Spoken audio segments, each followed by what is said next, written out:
All right, and we're back. Going to talk a little bit about the college football season. Obviously, we're looking towards next season at this point, but it's going to be interesting to see what happens in a lot of different places with the quarterback spot. And going to talk a lot about other positions as well, but I want to talk about a couple guys at each position who I'm really intrigued to see this season. And we're going to get their first look during the spring game, or in some places, the spring showcase. First off, we're going to start with the quarterbacks. I want to talk about Carson Beck, right? He obviously was an entry into the 25 NFL draft. He did end up at Miami after pulling out and transferring. Is he good enough to take Miami to the playoffs, right? Is he the quarterback to do that? The spring game is going to be an interesting glimpse at what might happen this season. Next up, Bryce Underwood. He was one of the biggest flips of this recruiting cycle, flipping from LSU to Michigan. It'll be very interesting to see. Obviously, I think this is bigger than most people realize because there's a report that he was being paid $10 million, right? If he gets paid $10 million and he is not that guy, I think it might change a little bit on how NIL works. Not works, but like who the NIL is selected towards, because you're going to be weary to pay all these kids that necessarily haven't earned it or haven't shown that they deserve it or can produce, I guess, rather is the word I'm looking for, all this money. But again, he's the number one quarterback in the country in this class, in the 25 class, and he might be good enough to lead Michigan back to the college football playoff, and that would be interesting. Speaking of the college football playoff and the national champions, Julian saying it'll be interesting to see who replaces Will Howard. I think it's going to be Julian Sayin, right?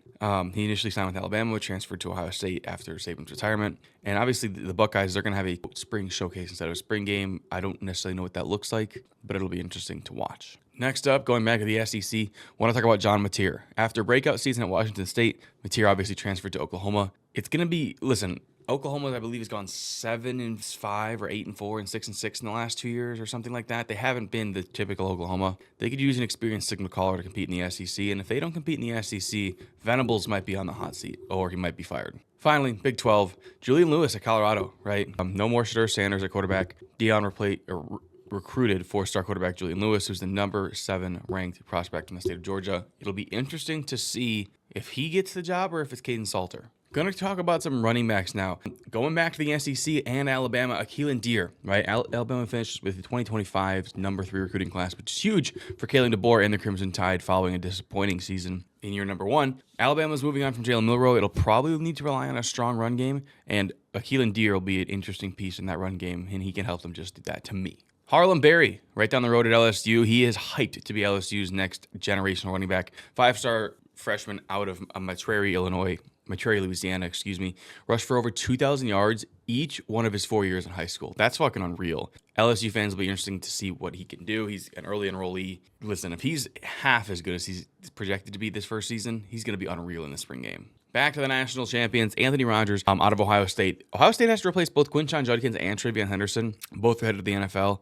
But the Buckeyes 2025 class includes 4-star running back Anthony Rogers, who is the number 5 running back from this upcoming year's class. He's probably going to be heavily featured in this showcase. Headed back to Michigan, Justice Haynes, right? Justice Haynes transferred to Michigan from Alabama after 2 underwhelming seasons in Tuscaloosa.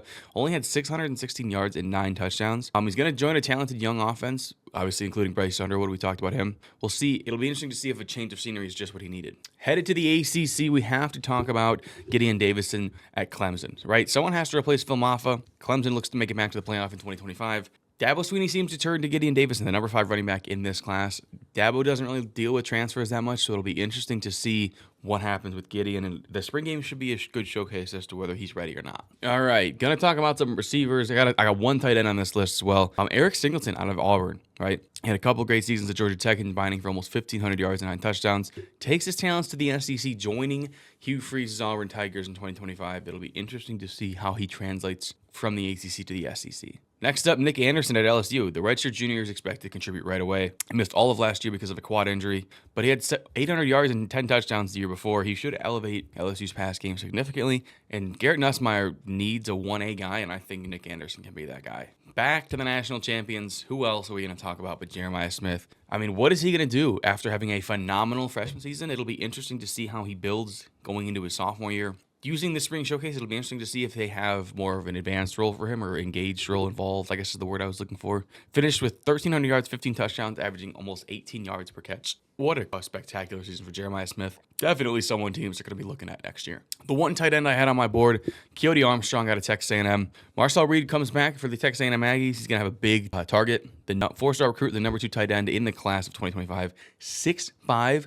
265, I would imagine they try to, incorporate him quickly and feature him a lot in this spring game. The rich get richer, and it's going to be interesting to see how Georgia incorporates this transfer from USC, Zachariah Branch, right? Only had 500 yards receiving last year with a touchdown, but he is a dynamic punt and kick returner. A true sophomore, if I'm not mistaken, or technically he'll be a true junior because his true freshman year was with Caleb Williams at USC. Listen, this dude is an absolute speedster. If you haven't seen him because he was at USC and USC didn't have the greatest season, or previously was at USC when they were in the Pac-12 and you just couldn't watch their games as much, listen, watch this kid at Georgia. He's going to have a role. It's going to be awesome. I want to talk about some D linemen, or some edge rushers really as well. Patrick Payton out of LSU. He spent 3 outstanding seasons at Florida State, transferred to LSU from the 2022 to the 2024 season.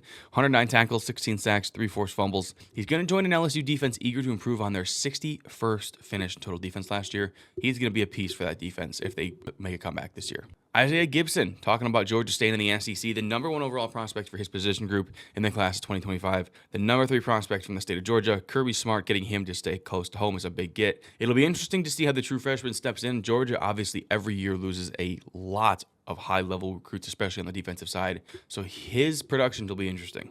And then speaking of highly touted defensive linemen, you can add Amari Adams to that list, right? The number 2 defensive lineman in his class, the 5-star prospect, headed to Clemson, the top-rated prospect out of the state of South Carolina. He might be talented to see the field as a true freshman in 2025, and you'll know right away based on the results in the spring game.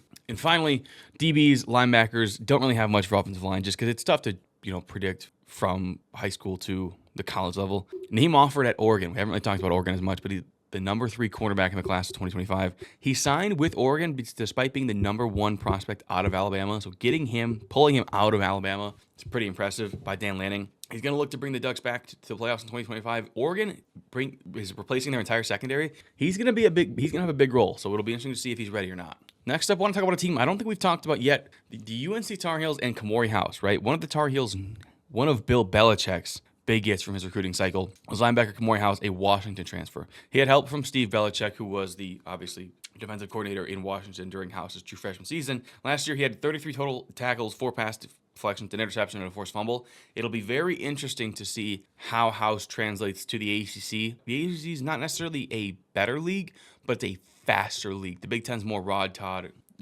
run down your throat football. The ACC likes to spread it out a little more. Finally, staying in the ACC, I want to talk about Tay Harris, right?